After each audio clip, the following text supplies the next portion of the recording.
Hello दोस्तों, मेरा नाम नीरज। स्वागत है आपका IITI ट्रिक्स यूट्यूब चैनल पर।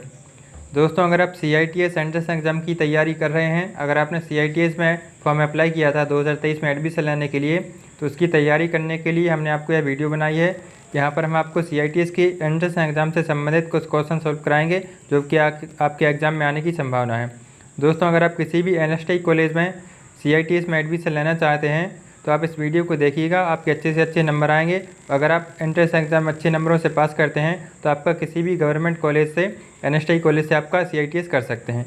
तो उसकी तैयारी करने के लिए आपको यहाँ पर 100 क्वेश्चन का एग्ज़ाम होगा, जिनमें आपको 25 क्वेश्चन पूछ जाएंगे नॉन टेक्निकल के।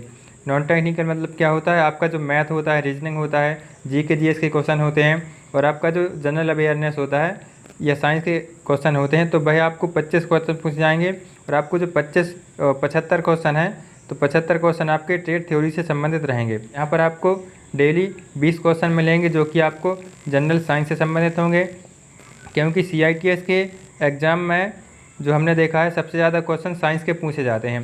तो यहाँ पर हमने आपको जनरल अवेयरनेस से संबंधित क्वेश्चन सॉल्व कराए हैं। दोस्तों, यहाँ पर 20-20 क्वेश्चन के आपको हमने 5 पार्ट बनाकर दिए हैं। आप इन 5 पार्ट को देखिएगा तो आपको टोटल 100 क्वेश्चन कंप्लीट हो जाएंगे।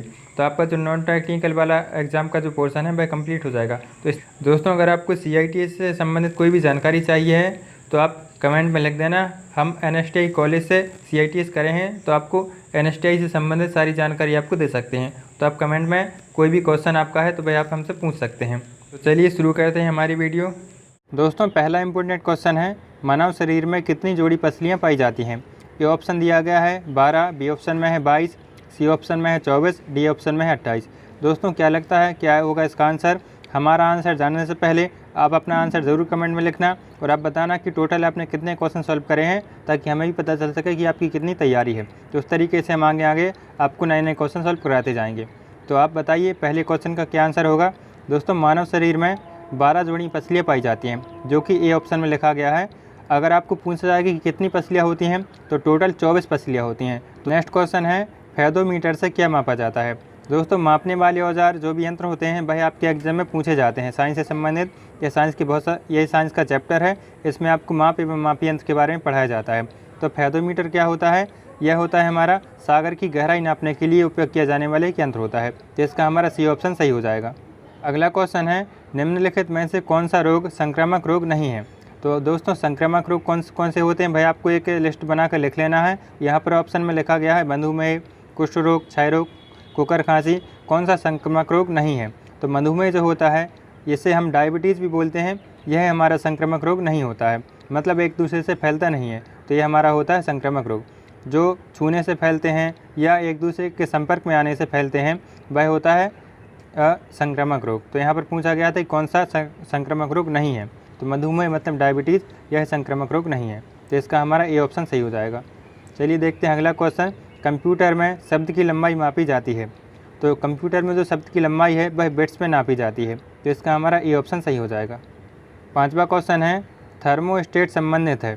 दोस्तों, थर्मोस्टेट किससे संबंधित है भाई आपको बताना है। ए ऑप्शन में लिखा गया है ताप नियंत्रण से, आर्द्रता से, दाब नियंत्रण से, या वायु व बादल से। तो आपको बताना है थर्मोस्टेट क्या है भाई? ताप क्रम नियंत्रण से संबंधित है। तो इसका हमारा ए ऑप्शन सही हो जाएगा। चलिए अगला क्वेश्चन देखते हैं। मनुष्य प्रतिदिन लगभग कितनी मात्रा में मूत्र का उत्सर्जन करता है? दोस्तों, बायोलॉजी से संबंधित एक क्वेश्चन है, आपको पूछा जाता है एग्जाम में, बहुत बार रिपीट हुआ है। तो प्रतिदिन लगभग कितना मूत्र विसर्जन करते हैं? वह होता है 1500 मिलीलीटर, मतलब 1.5 लीटर मूत्र प्रतिदिन विसर्जित करता है मनुष्य। तो इसका हमारा बी ऑप्शन सही हो जाएगा। अगला क्वेश्चन है, निम्नलिखित में से कौन सा नाभिकीय ईंधन भारत में प्रचुर मात्रा में पाया जाता है? तो कौन सा जो है वह आपके भारत में पाया जाता है नाभिकीय ईंधन, वह आपको बताना है। Option C, thorium.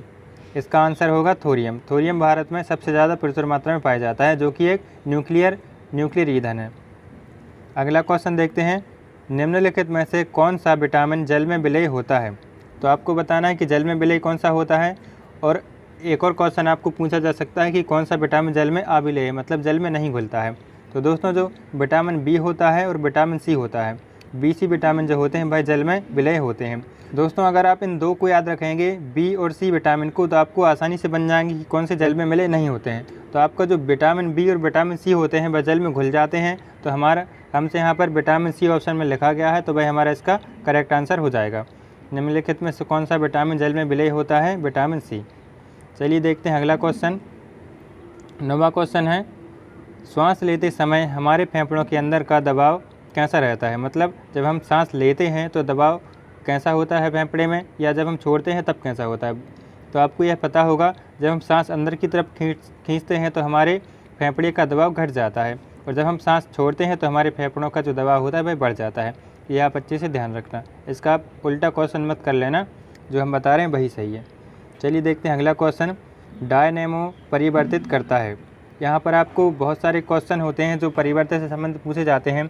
कौन सा यंत्र किस ऊर्जा को कैसे परिवर्तित करता है वह आपको पूछा जाता है। तो यहाँ पर आपको डायनेमो से पूछा गया है।